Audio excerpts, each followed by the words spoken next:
अब देखो, कहानी की शुरुआत में हम मधु और समीर को देखते हैं। दोनों एक रेस्टोरेंट में होते हैं। समीर एथिकल हैकर है और कुछ दिन पहले उसने मधु का व्हाट्सएप हैक किया था। मधु के व्हाट्सएप पर एक लड़के का गंदा गंदा मैसेज मिला था। ऑफिस में उसका प्रमोशन भी हुआ था, लेकिन फिर भी मधु पिछले कुछ दिनों से परेशान होती है। तो आज समीर उससे पूछता है कि देखो, मैं तुम पर शक तो नहीं कर रहा हूँ, लेकिन मुझे बताओ तो सही कि तुम परेशान क्यों हो और वो मैसेज का क्या मतलब था। लेकिन मधु बताने से मना कर देती है। वो कहती है कि जब सही समय आएगा तो बता दूंगी, उस वक्त तक तुम्हें मुझ पर भरोसा करना होगा। फिर दोनों अपने अपने घर चले जाते हैं। थोड़ी देर बाद मधु समीर को वीडियो कॉल करती है, उससे माफी मांगती है, कहती है कि मेरे अंदर इतनी हिम्मत नहीं है कि तुम्हें सच्चाई बता सकूं। और फिर वो वीडियो कॉल पर समीर के सामने ही फांसी लगाकर अपनी जान दे देती है। समीर उसकी याद में रोता है, सोचता है कि अगर मैंने उसका व्हाट्सएप हैक ना किया होता तो शायद आज वो जिंदा होती। वो गहरे सदमे में होता है और खुद को मधु की मौत का जिम्मेदार मानता है। लेकिन आखिर मधु के व्हाट्सएप पर ऐसा क्या था जिसकी वजह से मधु को सुसाइड करना पड़ा? सब कुछ आगे इस वीडियो में आपको पता चल जाएगा, तो आप लोग इस वीडियो को पूरा जरूर देखना।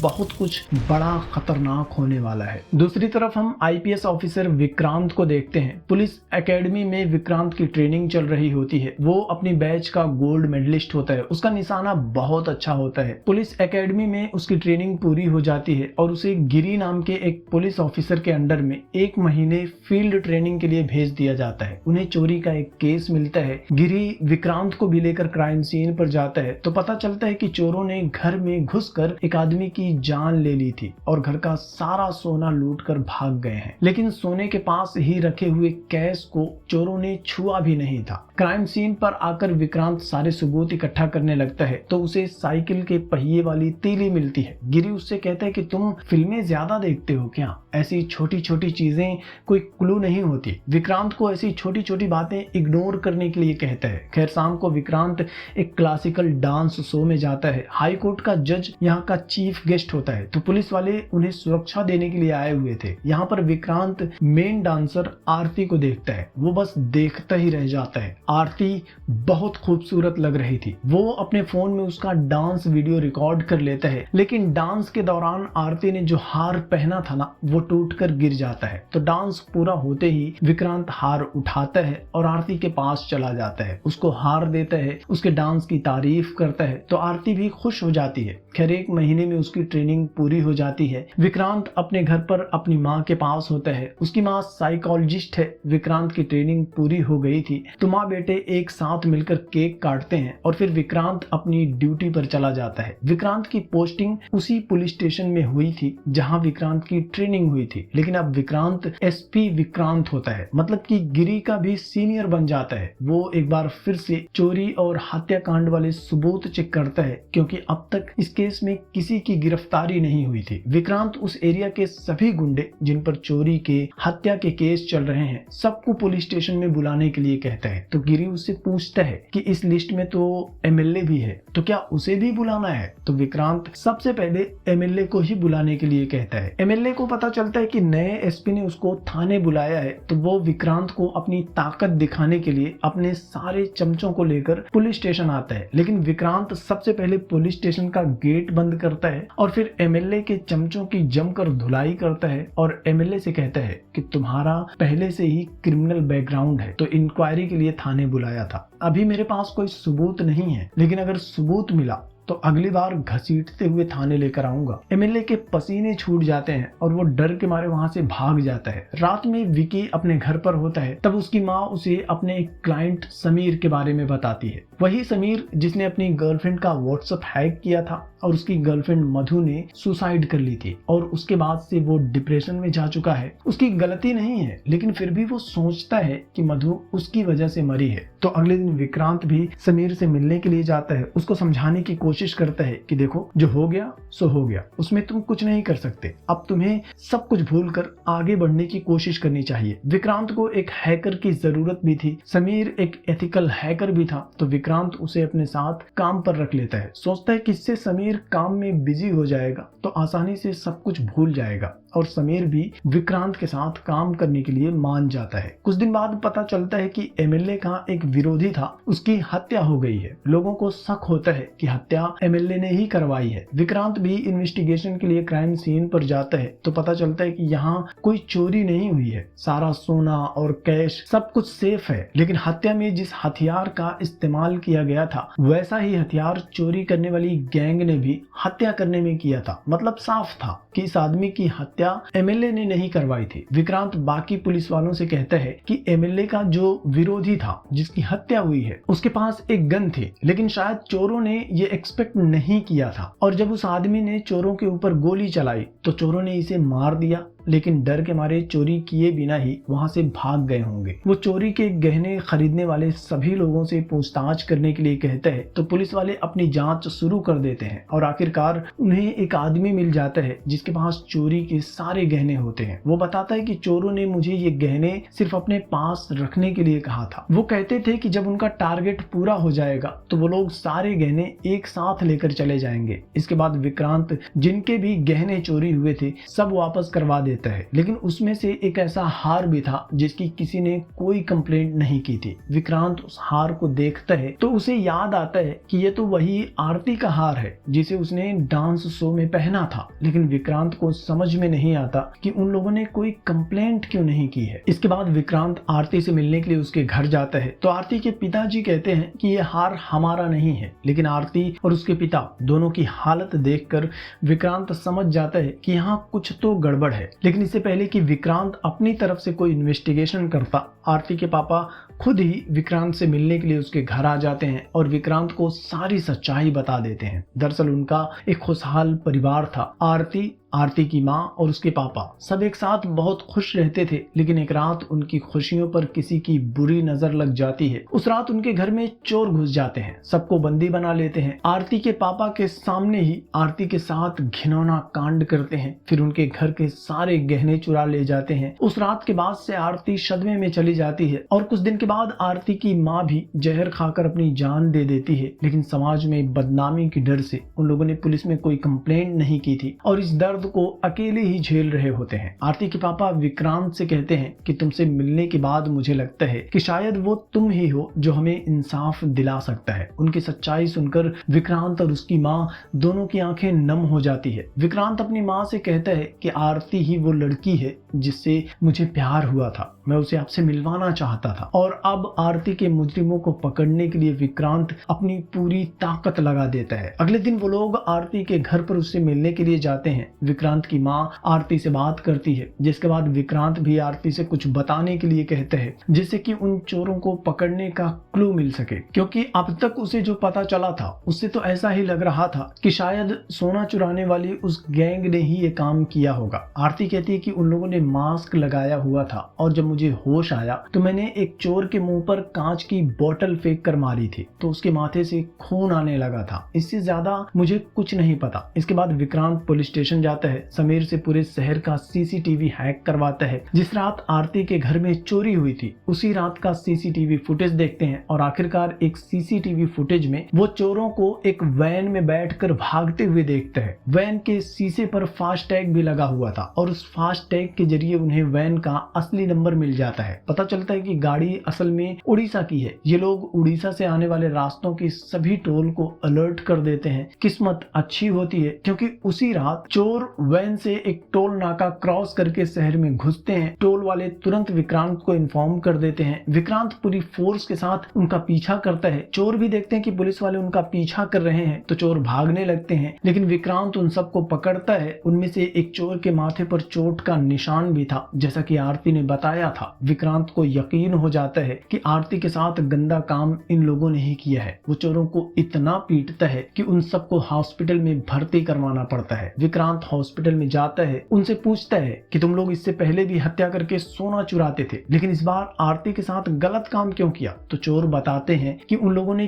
किसी भी लड़की के साथ कोई गलत काम नहीं किया, वो लोग सिर्फ सोना चुराते हैं और वो भी सिर्फ अमावस वाली रात को। क्योंकि यही उनके यहाँ का रिवाज है। वो लोग चोरी किए हुए सोने से एक देवी की मूर्ति बनाकर उसकी पूजा करते हैं, जिससे कि देवी उनके ऊपर आने वाली मुसीबतों को टाल देती है। चोर बताते हैं कि चोरी के दौरान अगर उनसे किसी का कत्ल हो जाता है तो उनके समाज में बुरा नहीं माना जाता, लेकिन वो लोग लड़कियों को देवी माँ मानते हैं। उनके साथ ऐसा गलत काम करने के बारे में सोच भी नहीं सकते। दरअसल उस रात जब वो लोग आरती के घर में घुसे थे तो वहां पहले से ही सब कुछ बिखरा हुआ था। सारे घर वाले बेहोश होकर जमीन पर गिरे हुए थे। चोरों ने आसान मौका देखकर सोना चुराया और जब वापस जाने लगे तभी आरती को होश आ गया था और उसने एक चोर को बॉटल फेंक के मार दिया था। इसके अलावा चोरों को कुछ भी पता नहीं था और ये सब सुनकर विकी को एक बात समझ में आ जाती है कि आरती के साथ गलत काम करने वाले ये चोर नहीं थे, बल्कि आरती के साथ गलत काम करने के इरादे से ही कुछ लोगों ने चोरों का रूप अपनाया था और उसके घर में घुसे थे। चोरों का भी उस रात उसी घर में घुसना बस एक इत्तेफाक था। लेकिन अब भी सवाल यही है कि चोरों के रूप में आरती के घर में घुसने वाले वो लोग कौन थे। इसके बाद हमें कुछ दिनों के बाद का सीन दिखाया जाता है। मीडिया में खबर आ रही होती है कि विक्रांत ने कुछ माइनर लड़कों का एनकाउंटर कर दिया है। विक्रांत के ऊपर एक इन्वेस्टिगेशन टीम बिठाई गई है ये जांच करने के लिए कि आखिर विक्रांत ने बिना कुछ सोचे समझे माइनर लड़कों का एनकाउंटर क्यों किया। इन्वेस्टिगेशन टीम के मेंबर्स विक्रांत से सवाल करते हैं कि आखिर तुमने उन लड़कों का एनकाउंटर क्यों किया, सारे सबूत तुम्हारे खिलाफ हैं, लगता है कि तुमने ही उनकी हत्या की है। तब विक्रांत उन्हें एनकाउंटर की सच्चाई बताना शुरू करता है और कहानी एक बार फिर से उसी पॉइंट पर आ जाती है जहां विक्रांत ने सोना चोरी करने वाली गैंग के लड़कों को पकड़ा था। At the same time 4 minor लड़के मीडिया के साथ पुलिस स्टेशन में खुद को सरेंडर करते हैं। कहते हैं कि हमने ही आरती के साथ गंदा काम किया है, लेकिन अब हमें डर है कि पुलिस वाले हमारा एनकाउंटर कर देंगे। लेकिन उनकी बॉडी लैंग्वेज देखते ही विक्रांत समझ जाता है कि ये लड़के बेकसूर हैं, किसी ने इन्हें पैसे देकर इल्जाम अपने सर पर लेने के लिए बोला होगा। तो विक्रांत उन लड़कों को अपने साथ लेकर सेफ हाउस जाता है, उन्हें बिरयानी वगैरह खिलाते हैं, बच्चे थोड़ा कंफर्टेबल हो जाते हैं। तब विक्रांत उन्हें समझाता है कि इल्जाम कबूल करने से तुम्हारी जिंदगी बर्बाद हो जाएगी, लेकिन अगर तुम लोग मुझे बता दो कि तुम्हें ऐसा करने के लिए किसने कहा है तो मैं तुम लोगों को बचा सकता हूँ। थोड़ा समझाने के बाद बच्चे भी मान जाते हैं और बताते हैं कि वो लोग एक मार्केट में काम करते हैं। मार्केट में शकील भाई नाम के एक आदमी का राज चलता है और उसके एक गुंडे ने हमसे इल्जाम अपने सर पर लेने के लिए कहा था। बदले में उसने हमें ढेर सारे पैसे और मार्केट में एक दुकान दिलवाने का वादा किया है। उसने कहा कि हम सब 18 साल से कम के हैं तो जल्द ही जेल से बाहर भी आ जाएंगे। इसके बाद विक्रांत मार्केट में शकील भाई और उसके गुंडे को ढूंढने के लिए जाता है। पता चलता है कि वो गुंडा रोज अपने लिए अपने घर एक लड़की बुलवाता है, तो पुलिस वाले भी लड़की के ड्रेस में उसके घर जाते हैं और आखिरकार गुंडा उन्हें मिल जाता है। जिसके बाद विक्रांत उसकी जमकर धुलाई करता है तो गुंडा उसे शकील भाई के अड्डे पर लेकर जाने के लिए मान जाता है। और जैसे ये लोग शकील भाई के अड्डे पर पहुंचते हैं तो पता चलता है कि किसी ने शकील भाई को पहले से ही जान से मार दिया है। और इस मोमेंट पर विक्रांत को समझ में आ जाता है कि जिसने भी आरती के साथ कांड किया है वो कोई मामूली आदमी नहीं है, वो हमेशा विक्रांत से एक कदम आगे रहता है। तो विक्रांत को उन माइनर लड़कों की फिक्र होने लगती है। विक्रांत भागते हुए जैसे ही सेफ हाउस पहुंचता है तो सारे लड़के मर चुके थे। उन्हें मारने के लिए पुलिस वालों की गन का यूज किया गया था। इससे पहले कि विक्रांत कुछ समझ पाता मीडिया वाले भी वहां पहुंच जाते हैं और विक्रांत पर उन लड़कों के मर्डर यानी कि झूठे एनकाउंटर का आरोप लगा दिया जाता है। विक्रांत इन्वेस्टिगेशन टीम से कहता है कि आप मानो या ना मानो लेकिन सच्चाई यही है। तो इन्वेस्टिगेशन टीम की ऑफिसर भी कहती है कि ठीक है, लेकिन अभी तुम हमें बताए बिना शहर से बाहर मत जाना। तभी विक्रांत के फोन की स्क्रीन लाइट अपने आप ही ऑन हो जाती है। विक्रांत देखता है कि उस पर कोई नोटिफिकेशन नहीं था। विक्रांत पुलिस स्टेशन आता है, समीर से अपना फोन चेक करवाता है तो पता चलता है कि उसका और गिरी का दोनों का फोन पहले से ही हैक किया गया है। थाने का सीसीटीवी, विक्रांत के घर का सीसीटीवी, सबका एक्सेस उस मिस्टीरियस आदमी के पास है। लेकिन अब विक्रांत के पास भी समय बहुत कम होता है क्योंकि एनकाउंटर वाले केस की वजह से उसका सस्पेंशन लेटर कभी भी आ सकता है। तो उसे जो भी करना है जल्दी करना होगा। विक्रांत हैक हुए फोन को वैसे ही रहने देता है ताकि उस आदमी को कुछ पता न चले और सबके लिए एक नया फोन ले लेता है। आरती को भी एक नया फोन दे देता है। इसके बाद वो लोग शकील की कॉल हिस्ट्री चेक करते हैं तो उन्हें हमीद नाम के एक आदमी के बारे में पता चलता है। मरने से पहले शकील और हमीद की कई बार बात हुई थी, तो अब विक्रांत हमीद के बारे में जानकारी निकालना शुरू कर देता है। पता चलता है कि हमीद पोल्यूशन कंट्रोल बोर्ड का मेंबर है और तभी विक्रांत को उसकी एक फ्रेंड या फिर कहें कि अंडर कवर ऑफिसर विद्या का कॉल आता है। दरअसल समीर की गर्लफ्रेंड मधु जिस कंपनी में काम करती थी, विक्रांत ने विद्या को उसी कंपनी में अंडर कवर काम करने के लिए भेजा था ताकि मधु ने सुसाइड क्यों की थी इसका पता लगाया जा सके। विद्या बताती है कि उसने मधु के केस पर काम किया था और जब मधु के घर जांच करने गई थी तब उसे मधु के घर से कुरियर का एड्रेस मिला था जो कि आरती के घर का है, यानी कि मरने से पहले मधु ने आरती को कुछ तो भेजा था। इसके बाद विक्रांत तुरंत आरती के घर जाता है, मधु के बारे में पूछता है तो आरती बताती है कि मधु उसकी कॉलेज फ्रेंड है, लेकिन अब हमारी बात नहीं होती। दरअसल एक बार मधु आरती को अपने ऑफिस में पार्टी के लिए लेकर गई थी। उसने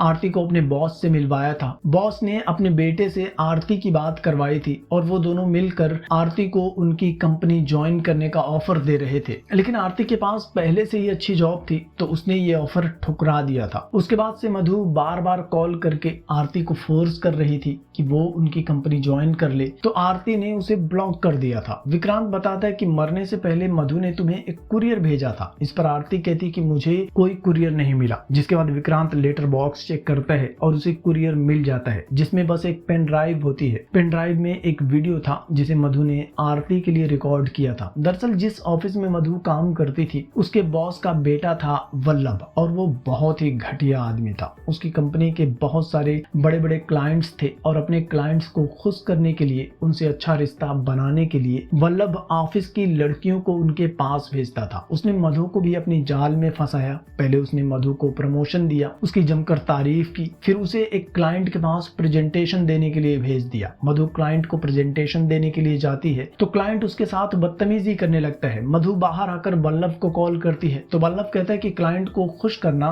तुम्हारी ही जिम्मेदारी है। मधु मना करती है तो वल्लभ मधु के पापा और उसके बॉयफ्रेंड समीर सबको जान से मारने की धमकी देता है। मजबूरन मधु वापस क्लाइंट के पास जाना पड़ता है, उसे खुश करना पड़ता है। फिर मधु ऑफिस आकर वल्लभ के सामने रिजाइन करने लगती है तो वल्लभ मधु को उसका और क्लाइंट का वीडियो दिखाता है और मधु ये देखकर शॉक्ड हो जाती है। वो धमकी देता है कि अगर तुमने रिजाइन किया या किसी को बताया तो ये वीडियो इंटरनेट पर वायरल कर दूंगा। वो मधु को अपने साथ अपने गेस्ट हाउस पर लेकर जाता है जहां उसके कुछ फ्रेंड्स और क्लाइंट्स भी होते हैं। सब बारी बारी से मधु के साथ मजे करते हैं। उसने मधु का फोन, लैपटॉप सब कुछ हैक किया हुआ था। मधु जितना इन सब से बाहर निकलने की कोशिश करती है उतना ही फंसती जाती है। और सिर्फ मधु ही नहीं, ऑफिस में काम करने वाली बहुत सारी लड़कियां बारी बारी से वल्लभ का शिकार बनती जा रही होती हैं, लेकिन किसी में भी इतनी हिम्मत नहीं थी कि वल्लभ के खिलाफ जा सके। और इसी बीच में कुछ क्लाइंट्स उसकी कंपनी का साथ छोड़ देते हैं। वल्लभ को पता चलता है कि दूसरी कंपनी में काम करने वाली एक लड़की की वजह से उसके क्लाइंट्स ने उसका साथ छोड़ दिया है और वो लड़की कोई और नहीं आरती थी। वल्लभ को पता चल जाता है कि आरती तो मधु की फ्रेंड है, तो वल्लभ मधु के जरिए आरती को अपनी कंपनी में जॉब ऑफर करता है, लेकिन आरती ने हर बार वल्लभ का ऑफर ठुकरा दिया था। और इस बात से मधु को बहुत सुकून मिलता है कि कम से कम आरती तो इस मुसीबत से बच गई। लेकिन इसी दौरान समीर भी मधु का व्हाट्सएप हैक कर लेता है, वल्लभ के भेजे हुए मैसेज पढ़ लेता है, जिसके बाद मधु सुसाइड कर लेती है। उसने सुसाइड करने से पहले ये वीडियो रिकॉर्ड करके आरती को भेज दिया था ताकि आरती को अलर्ट कर सके, उसे बता सके कि मैं तो फंस गई हूँ लेकिन तुम वल्लभ से संभल कर रहना। मधु की वीडियो देखने के बाद विक्रांत समझ जाता है कि मधु की मौत का जिम्मेदार वल्लभ है, लेकिन आरती के साथ जो हुआ था उसमें वल्लभ का क्या रोल है अभी तक ये क्लियर नहीं था। तो विक्रांत हमीद को अरेस्ट करता है, लॉकअप में उसकी अच्छे से खातिरदारी करता है। तो हमीद सच्चाई बताना शुरू कर देता है। वो बताता है कि वल्लभ के गैस प्लांट में गैस लीक होने की वजह से कई सारे वर्कर्स मारे गए थे। कंपनी बंद होने की कगार पर पहुंच चुकी थी। इस केस की इन्वेस्टिगेशन के लिए जो टीम बनाई गई थी उसमें आरती के पिता भी थे। टीम के सारे मेंबर्स को वल्लभ ने अपने पैसों के दम पर या फिर ऑफिस की लड़कियों को भेजकर खरीद लिया था, लेकिन आरती के पिता ईमानदार थे, वो बिकने वालों में से नहीं थे। तो वल्लभ ने उनके लिए अलग प्लान बनाया था जिससे कि वो खुद ही इस टीम से बाहर निकल जाएं। तब उसे सोना चोरी करने वाली गैंग के बारे में पता चलता है और इसके बाद वल्लभ उनके पैटर्न को फॉलो करता है, आरती के घर में घुसकर उसके साथ गंदा काम करता है, जिससे कि आरती के पापा सदमे में चले जाते हैं और खुद ही रिजाइन कर देते हैं। लेकिन ये बस एक इत्तेफाक ही था कि चोर भी उसी दिन आरती के घर में चोरी करने पहुंच गए थे। जिसके बाद वल्लभ को पता चलता है कि विक्रांत इस केस को सॉल्व करने की कोशिश कर रहा है, तो उसने विक्रांत को भी झूठे इनकाउंटर वाले केस में फंसा दिया था। हमीद का स्टेटमेंट लेने के बाद विक्रांत सब कुछ समझ जाता है कि मधु की सुसाइड के पीछे, आरती के साथ जो हुआ उसके पीछे, उसके झूठे इनकाउंटर केस के पीछे वल्लभ का ही हाथ है। लेकिन अब भी उनके पास कोई ठोस सबूत नहीं था और वो सबूत लाने की जिम्मेदारी देता है विद्या को, जो कि इस वक्त वल्लभ की ऑफिस में काम कर रही होती है। मौका मिलते ही विद्या वल्लभ की केबिन में जाती है। वल्लभ ने अब तक जितने भी कांड किए थे इन सब की डिटेल्स उसके लैपटॉप में होती है। विद्या वो सारी वीडियोस किसी को सेंड कर देती है। बाहर आने लगती है तो लिफ्ट के सामने उसे वल्लभ मिल जाता है। वल्लभ को देखते ही विद्या डर जाती है और उसका फोन लिफ्ट के नीचे गिर जाता है। वल्लभ उससे लॉन्ग ड्राइव पर चलने के लिए कहता है। विद्या के पास कोई दूसरा ऑप्शन नहीं था, क्योंकि अगर वल्लभ को उस पर शक हो गया तो वल्लभ उसे जान से मार सकता है, इसलिए विद्या भी उसके साथ चली जाती है। इधर विक्रांत वीडियो देखता है तो पता चलता है कि उस रात वल्लभ ने सिर्फ आरती के साथ ही नहीं, उसकी माँ के साथ भी घिनौना कांड किया था और उसकी माँ ने इसी गम में सुसाइड कर ली थी। यह देखकर विक्रांत की आंखों में आंसू आ जाते हैं। वो सोचता है कि वल्लभ ने अपने स्वार्थ के लिए एक हंसते खेलते परिवार को तबाह कर दिया। अब वल्लभ को पकड़ने के लिए इतने सबूत काफी थे। तो विक्रांत विद्या को कॉल करने लगता है, लेकिन उसका फोन बंद होता है। वो समीर से वल्लभ की ऑफिस का सीसीटीवी फुटेज देखने के लिए कहता है तो पता चलता है कि विद्या वल्लभ के साथ ही ऑफिस से बाहर गई है। वो समीर से विद्या का लोकेशन पता करने के लिए कहता है। आरती को अपने साथ लेता है। अपनी गन लेकर वल्लभ को ढूंढने के लिए निकल जाता है। इधर वल्लभ विद्या को लेकर अपने गेस्ट हाउस पहुंच जाता है। उसे अपनी ऑफिस का सीसीटीवी फुटेज दिखाता है। उसे पूछता है कि तुमने मेरी वीडियो किसको भेजी है, लेकिन विद्या बताने से इनकार कर देती है। तो वल्लभ उसकी जमकर कुटाई करता है, जान से मारने वाला होता है। लेकिन उसके पहले विक्रांत आरती के साथ वहां पहुंच जाता है और विक्रांत को देखते ही वल्लभ सब कुछ छोड़कर वहां से भागने लगता है। वो अपने पापा को फोन करके बताता है कि पुलिस वाले उसका पीछा कर रहे हैं, लेकिन इसके पहले कि उसका बाप कुछ मदद करता, गिरी एक टीम लेकर वहां पहुंच जाता है और उसे अरेस्ट कर लेता है, क्योंकि इस पूरे प्लान में वल्लभ का बाप भी शामिल था। दूसरी तरफ विक्रांत वल्लभ को पकड़ लेता है, उसकी जमकर धुलाई करता है। वल्लभ अधमरा हो जाता है, जिसके बाद विक्रांत आरती को अपनी गन देता है और आरती वहीं पर वल्लभ को गोली मार देती है। आरती के दिल का बोझ हल्का हो जाता है। जिसके बाद विक्रांत आरती से पूछता है कि क्या तुम मुझसे शादी करोगी। और यहाँ एक और बात बता दूं कि आरती के साथ कुछ गलत होने से पहले आरती के पापा ने उसे शादी के लिए एक लड़के का फोटो दिखाया था। वो किसी और का नहीं, विक्रांत का ही फोटो था। तो आरती तो पहले से ही विक्रांत से शादी करना चाहती थी और आज विक्रांत प्रपोज करता है तो आरती रोते हुए उसके गले लग जाती है। और इसी के साथ दोस्तों ये फिल्म भी खत्म हो जाती है। तो फिल्म की कहानी आपको कैसी लगी कमेंट में अपना ओपिनियन जरूर लिखना। वीडियो अच्छा लगा हो तो लाइक कर देना, शेयर कर देना और चैनल को भी सब्सक्राइब कर लेना। जल्दी मिलूंगा आपसे एक और नई वीडियो के साथ, तब तक के लिए थैंक यू।